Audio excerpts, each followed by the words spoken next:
Hello and welcome to another edition of For the Record. I'm Sean Murphy. My guest today is David Renza. He is a veteran and also co-author of the book Military Education Benefits for College. We'll meet him and learn all about the book when we come back, so stay with us.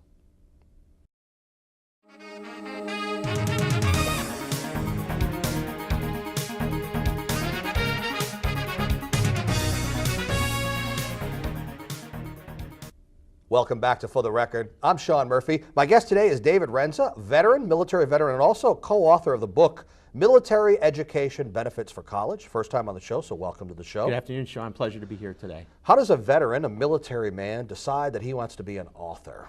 That's a great question. Actually, I had always taken up an interest in writing, and as I kind of progressed and realized that you have a need to, I guess, not really put food on the table, but also just to kind of make a career for yourself. I also had other objectives in mind. I wanted to get an education. I wanted to become a teacher, and I realized that there was a possible way for me to look into being an author and also doing something that could help me in terms of my career. And writing this book and the inspiration for this book turned into actually turned into that goal for me. When you were much younger, was writing in your blood, so to speak? Did you enjoy it? I guess you could say I did always enjoy it, yes. Yeah. I know my family has a lot of people that like to write. I have a kind of a creative side to my family too. But my family was in music and in art and things like that. But for myself personally, I always took an interest in writing. I won an essay. Actually, ironically, one of the reasons I joined the military in the first place was I won an essay contest back when I was in middle school to put a wreath on the Tomb of the Unknown Soldier during our Washington, D.C. trip. And myself and one of my classmates, female, and myself, male, were the two winners, and we got to do it. And one of the things I wrote about was the military history of my family in my essay. And I talked about my grandfather, who was a Iwo Jima survivor with the Marine Corps in World War II. And I also talked about some of my other family that served. I had another grandfather who was from World War I with the Navy, and my father was in the service, my uncle. So it's always been a passion of mine and something I always enjoyed. And I think from that day, I was able to place the wreath on the Tomb of the Unknown Soldier, and I realized what an important event that was and how honored I was to do that. That's when I realized that I wanted to join the military. And in a strange way too, I think that probably kind of started my career as a writer, which has brought me here today. Yeah, and it seems like it's an odd pairing in the sense, you don't Absolutely. hear a lot of military guys, going on to be authors or writers in the sense, I mean that it exists, but it's not so much traditional, I would say. Yeah. So before that happened and before you decided you were going to get into the military, what was your aspirations as far as career and life before that? That's kind of part of it too. I think when I joined the military, I knew I wanted to be in the military. When I was younger, when I was in high school, I started to realize what I wanted to do. I flirted with the Marine Corps, and I had kind of thoughts about doing something along that route. And then I found out that I could go to school and join the service as well and participate with that too. And that to me was what really drove me and what kind of made me realize that working doing the reserves and and being able to go to school at the same time, understanding the importance of an education and understanding my desire to do the service. The great thing about the reserves at the time was it was a great way to do both and be able to, you can have a life and still have that military counterpart in your life too. So it was a very exciting thing for me and a big decision for me to make. And that kind of ties right into really the topic of the book, which is military education benefits for college. Military and an education, you can do both. You absolutely can, and in this day, more so than ever, I think, it's almost a requirement because one of the things we talk about in the book is we preach the importance of starting your education as early as you can. Whenever, preferably shortly after you pick up the book and put it down, you really should be formulating what you want to do as far as starting to lay the groundwork towards getting your degree. That's our goal, is not just to inform, but also to inspire the people reading the book and saying, hey, this is what you need to do to help yourself personally, professionally, and there's certainly an intrinsic reward to it as well. We definitely are imploring people to get their education as soon as possible. And the other goal for the book too is explaining to them that the sooner you do it, the better. It also matters if you're still in the service. One of the big misconceptions with the service previously was that if you were in the service, you could have a great career and move up the chain, and so to speak, and you could also virtually be guaranteed a career when you left the service. just by virtue of having been in the service. And I think with the change in terms of the, I guess, the private sector job market, and certainly the economy in general. Absolutely, the economy in general, and also also the other part that's important is within the service, they're looking for the best and the brightest. And now, especially once we had that large influx of people coming in after 9/11, there was a lot of people who were coming in the service at once.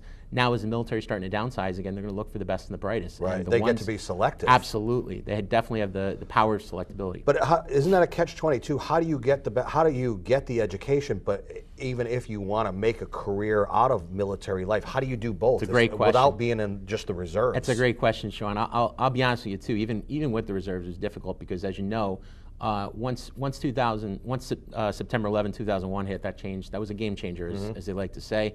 And in the same way as it was with the Vietnam War, and certainly with World War II, Korean War, World War I before it, the reserves, the lines between the reserves and active duty were blurred. Yeah, because you're getting deployed, sure, reserves are getting absolutely. deployed. And this time probably more so than ever, because there was such a need for certain types of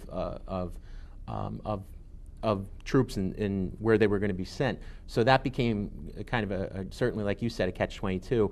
And in the reserve, the reserve world I was in, my unit had just returned from a deployment. We went overseas to Bosnia just after. Actually, we got deployed just before, actually about a year before 9/11 happened. We found out we were going to be deployed, and right after 9/11 was when we left America. Shortly thereafter, so we were landed over in Bosnia. We did our mission, and it was certainly a different mission than when we thought we were going to be when we went over there. So there was certainly a heightened level of security and awareness, and I think, for people that had been used to a post-Cold War military, it was, I guess you could say, partially a wake-up call, but also it was partially, you could say it was partially something that made you aware of what you're doing more so than ever. You always have that awareness of what you're doing in the military, but once you have something like that happen at such a grand scale, it really does, quote unquote, bring your A game, and it really makes things seem that much more real. So obviously after that, with all the deployments to Iraq and Afghanistan and other parts of the world to backfill for people from other places who were being deployed, that made education a very hard thing, certainly even for reservists, because they were being called up almost in a seemingly year-to-year basis. They were being called up at different times for a different amount of times. I'm sure reservists were thinking, I kind of didn't feel like I signed up for this, even Absolutely. though you know that going into it. Absolutely. But still, you're like, wow, I thought I was signing up for the reservists. Not, I would have gone full time and tried to make a career, and if I knew that this is what it was going to be like. It certainly changed a lot of things, and for myself personally, I know it changed my decision too. I hope to stay in a full 20 years and continue on, but after I ended up leaving early because of the dynamics with education at that point in time. For you to have for you to complete a graduate education for grad school, it would be a little bit difficult to do that and have to jump in and out with deployments. And the types of programs I was looking at the time were ones that were going to involve me being there and not really being able to leave the program and pick it up at a later date, so to speak. It wasn't like a semester program. It was a one-year program, one calendar year program. University of Connecticut, that's where I ended up getting my master's degree, and that was the type of program where that forced my hand kind of. And when I was starting to look at programs like that, I realized that it probably wouldn't be wise for me to stay in the service, especially that my unit was going to eventually be deployed, and they actually just returned from Afghanistan last month, the 142nd over in Naugatuck, Connecticut. Wow, that's Welcome great. back, guys. Yeah. Now, you mentioned the sign of the times, and things change very much so after 9/11. These days, universities, colleges, do they make it a little bit more approachable for someone to maybe pursue the things that you did as far as career and military, or as education and military? Absolutely, and I'll say this too. There's two different thoughts to that. First of all, I think as we tended to get away from a society where a lot of people were joining the military with the downsizing of the 90s, you tended to have less of an awareness of a military presence on university, and that was partially because there was less of a military presence on the university. However, as as post 9/11 happened, that's when things started to change, and we started to see more people, more veterans coming on campus and starting to attend and go to education. The veteran population just kind of changed naturally. You started to have a lot more of a military and veteran presence on campuses. So true, universities have changed and adopted policies. There was there were various acts back from the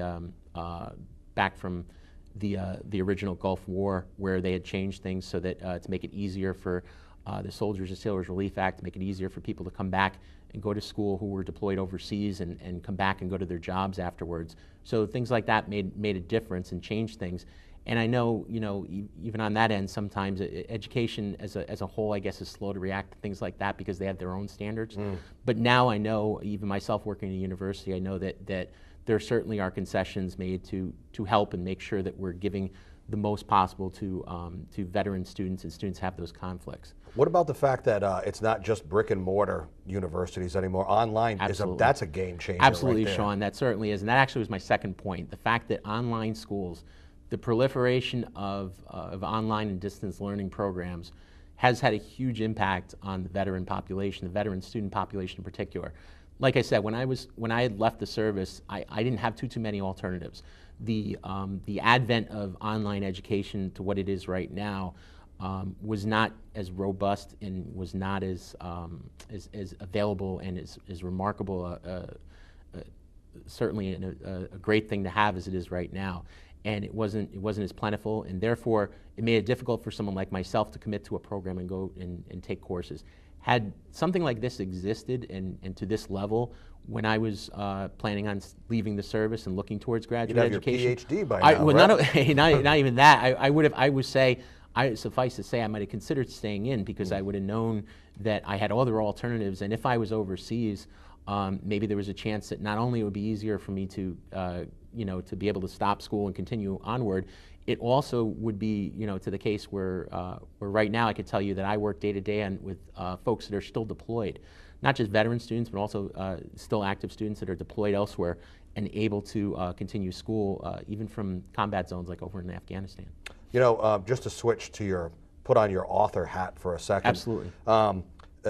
Another thing that's changed, especially because of online, is the ability to publish these days too, right? I know you have the book, and it's on Amazon, and there are lots of places, and we'll get into where you can get it and everything too. But what is the process like to become an author? I know you're a co-author on this book with another gentleman. We'll talk about him a little bit. Sure, too. certainly. That's actually a great point.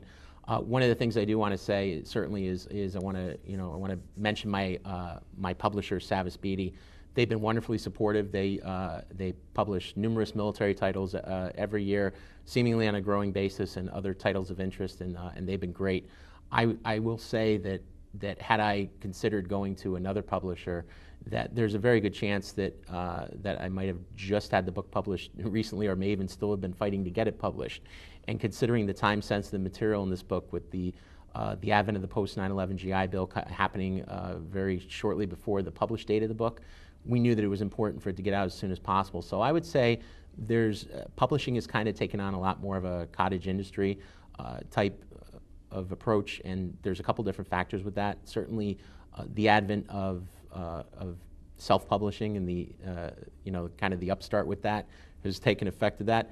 I'd also say that blogging and things like WordPress. Everybody's an author. Of course, technically everyone's an author these days. Exactly. The fact that everybody's online, everyone's got a Twitter account, everyone's got some form of online footprint, as they like to say, and that certainly has an impact as well. And for word of mouth, so to speak, right? Absolutely. Networking. Oh yeah, networking is a big part of it. I know one of the key things we like to do with our page, not just to promote our page or in our book itself, but also to promote veteran education information, information for military as well.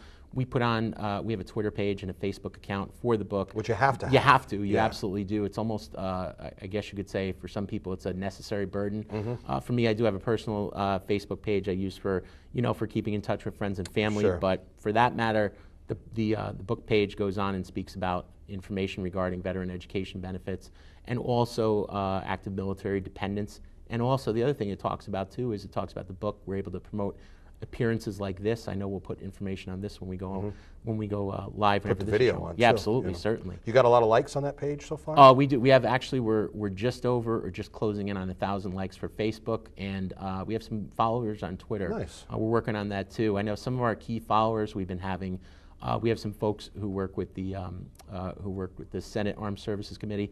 The House Armed Services Committee are following us, and we have some other folks within various military and veteran. I don't know if you want to call them think tanks or organizations, but working similarly to what we want to do in helping veterans with education. You know, another thing we were talking about off the air before we came on today was technology, and you can read a book on Absolutely. an iPad, on a Kindle, you know, and you had your iPad with you earlier too. So, you know, it's not about turning pages. No, it definitely isn't. It's certainly, there's way more to it than that. And the other cool thing about them too is you have a little device like this that's boundless potential and boundless, possibilities and things you can do. And you know, one of the remarkable things I was talking to somebody, a coworker, earlier today, and we were mentioning, I was joking about me wanting to show them something, and I brought my iPad over and I said, you know, it's funny.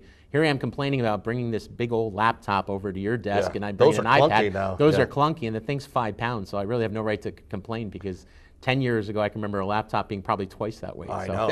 You know, I tell this story once in a while, and it's a story of a little kid who was given a book, and it was put in front of him, and the kid tried to touch screen it as if it was an iPad. That goes to show you what the mentality of the younger people and technology. You know, he was trying to touch screen the book instead of turn the pages. Absolutely. I mean, I can't tell you how many times I try and do it in the office at work is I'll have the computer screen up and I'll have the iPad. I'll be doing different things on both, and sometimes I'll go over to the computer screen to the swipe. A lot of the laptops now have the touch screen on it too. You're right. You want to talk a little bit about your co-author? I absolutely do. Okay. Ed Lizotte is a retired lieutenant colonel.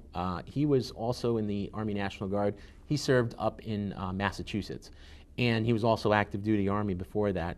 Ed was he was actually I worked on the retention side towards the end of my military career and keeping folks in. Ed was responsible for recruiting. He was the battalion commander of a recruiting group up in state of Massachusetts for the Massachusetts Army National Guard.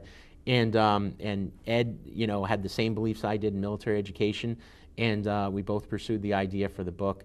And it just, you know, I had the idea, I guess you could say, during grad school, and it was, you know, sort of serendipity in a way, coming across a difficulty in finding information about my own benefits available to me as a veteran at University of Connecticut. And in doing so and having that difficulty, that's what inspired me to write this book, to help other veterans and other military students and dependents to be able to gain what they want to do. And Ed, of course, working with me and hiring me to work with him, he was a perfect person to work with me on this. So, how do you, when you're talking about co-authors and more than one person writing a book, how do you decide who contributes what stuff, and how does it all get put together? Absolutely, I guess. You could almost say, in line with our natural talents, you mentioned I like to write and I enjoy it, and I took up more of the writing than Ed did, and Ed worked on more of the graphical data and coming up with the formula. I know we both had some play there as well in terms of how the book was the format the book was going to follow, and which parts to talk about first, which parts to bring to the forefront. So we both kind of had an even play in that. I took up a little more of the writing and putting the framework of it together. And then he worked mostly with working with graphical data. I believe that all exclusively was his. And of course, he participated in the writing as well. So we both, I guess, between our efforts, came up with about 200 pages of hopefully solid material that's going to help some veterans. Is this your first book, by the way? This is, yes, it is. Yeah. So hopefully not my last. Yeah, that's right. I mean, once you get the bug, I guess. Absolutely. Then, it depends on how things go. One of the other things that you were mentioning to me is a portion of the proceeds of this book goes to the Wounded Warrior Program. Definitely. Definitely. I do want to speak about Wounded Warrior Program. What is that, by the way, for people that don't know? Wounded Warrior Project. It's basically an organization that helps injured service members. And what it does is it enables them to, it helps them with a variety of any type of healing they need, any type of, basically their mission is to help injured service members, and especially coming home from the types of injuries we're seeing coming home from Iraq and Afghanistan. Those are the type of injuries that they're dealing with now, and certainly helping. And it can be a myriad of assistance they offer. They offer special events. Certainly, there's some fundraising as well. There's all kinds of wonderful things the organization does. I do have a few friends who are part of the Wounded Warrior Project and certainly are being helped by what they do. It's a wonderful organization. and it's terrific, and we're really happy to represent them. Each year, we strive to hopefully get some donations over to them. We're looking forward to making a donation this year. As a military man, I'll ask you this question, and I guess maybe answer it without being political. Your state of the world today, the wars that are going on, what we've been through and what's happening now. You talk about it a little bit? I sure can. Yeah, it's actually I'm not a political person at all, and certainly our book doesn't want to be political or take any particular side in an issue. Our main focus is for helping veterans, but in that respect, one of the key things we can tell you is that as the U.S. military presence is always going to be quote unquote out there. The question is as folks transition out of the military, I think that's going to produce kind of what it is right now. It's going to produce a huge vacuum of veterans and that are in need of assistance and services, and in need of services, and are in need of these things. Organizations like the Wounded Warrior Project that are designed to give them some assistance. Certainly government organizations are designed to give them assistance. There's a wonderful program out right now that was started earlier this year, was extremely successful and is now continued, that's called VRAP, and what it is it's helping veterans age, I believe it's 35 to 60, that are basically giving them some assistance on going back to school, provided they meet some criteria. So there's a number of different things available to them, and that's one of the things that we're seeing now as the demographic shift changes and you start to get more folks coming back and leaving the service. Plus they're pulling out of Afghanistan. Absolutely, they're pulling out of there. And I mean, leaving Iraq was probably the big one. That's the huge one, and eventually once Afghanistan goes too, that's going to be, as that starts to taper down, that also is going to have a huge impact, and we're going to see a lot more veterans on campuses. You're going to see a lot more veterans in unemployment lines. Yeah. It's the reality of it, and hopefully a book like this, and certainly any information we can give to help out, will hopefully assist them in being able to find employment. So we already talked about Amazon. You can find it on Amazon. What are some of the ways that you can get the book? Sure. The key one we always like to tell people is going to our website, militaryedbenefits.com. What's on the website? Sure. Basically, the website features some information on basically it runs the outline of the book and our mission with the book. It gives some information, background on Ed and myself, which is also available in the book on our author's website. It gives a link to Savis Beatty, the publisher, excuse me. And it also gives a little bit of information. We're hoping to expand it to include a few things. As we start to get more folks and as things start to change with the military, we're trying to work with our web developers to get basically a turnstile system whereby if you order our book online through our website, we'll be able to assist you in terms of getting you a code that will allow you to see updated benefits that we speak about in the book as they change and progress. So that means you'll only have to purchase one version of the book. You don't have to worry about, on a couple of years when I'm still in school, I'm going to need a new edition. And I know a new edition is one of the things we're going to work on very soon, because even since the book has been published back in May 2010, we've seen so many changes. It's been absolutely amazing, and they're changing almost on a daily basis. So all these programs, certainly they've made a couple of changes with the new post 9/11 GI Bill, the advent of the VRAP program. These are all significant. So these are things that we're going to speak about in the upcoming editions, and eventually, if you purchase a book through our website, we'll be able to help you with that, make sure that happens. And I'm sure the website has links to your social media pages. Certainly, yeah, they're up there as well. I did want to mention one other thing too. If the purchaser of the book buys through our website, that is the way we'll be able to donate through the Wounded Warrior Project. So if they do purchase it through our website or through our publisher, it will be that's where we'll make the donation to Wounded Warrior Project on behalf of the authors of the book to be able to assist. And then that's one key part. And also, of course, we have a presence, as I mentioned, on Twitter, on Facebook, and we're also working on restarting a blog we had worked on previously and having that continually operating as well. So one more time on the website. Certainly, it's http militaryedbenefits.com. And we'll put a graphic up on the that'd screen be great. too. Good. David Renza, veteran and also author now. Thanks so much for being on the show Thank today. you, Sean. My pleasure. And thank you for joining us for another edition of For the Record. I'm Sean Murphy. We will see you next time. Take care.